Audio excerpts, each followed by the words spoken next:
নমস্কার বন্ধুরা, আশা করি সবাই ভালো আছো। আমার শরীরটা ভালো নেই, তাই মুখে না কিছু ভালো লাগছে না। আজকে সকাল থেকে আকাশটা বেশ মেঘলা ছিল, আর দুপুর হতে না হতেই বৃষ্টি পড়া শুরু হয়ে গেল।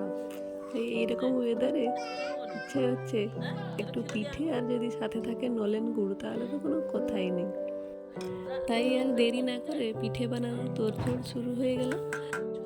প্রথমে 1 কেজি আতর চাল 2 ঘন্টা ভিজিয়ে রেখে বেটে নেওয়া হয়েছে।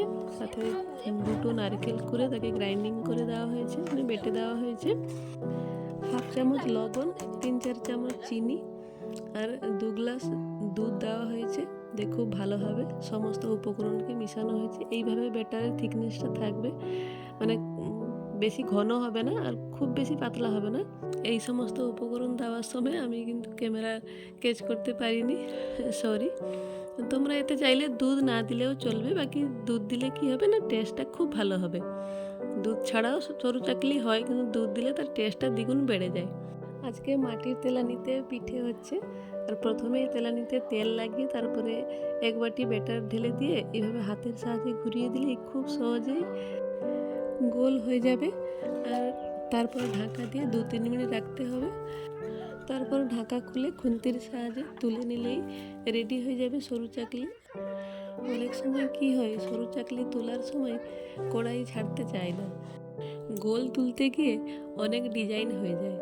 যে কোনো পিঠের মূল কারণ হচ্ছে ব্যাটার যদি ঠিক থাকে যে কোনো পিঠেই ভালো হবে।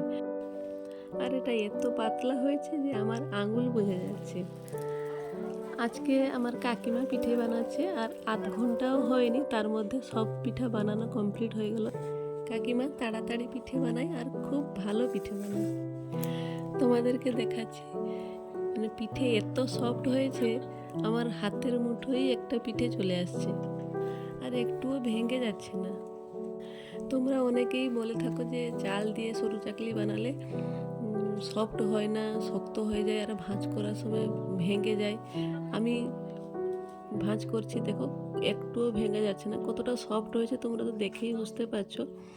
আর গরম গরম পিঠে, সাথে আছে নলেন গুড়, মানে আজকে খাওয়ার পুরো জমে যাবে। ঠান্ডা ওয়েদারে গরম পিঠে আর গুড়, দারুণ খাবার। তো চলো আজকে ভিডিওটি এখানে শেষ করছি।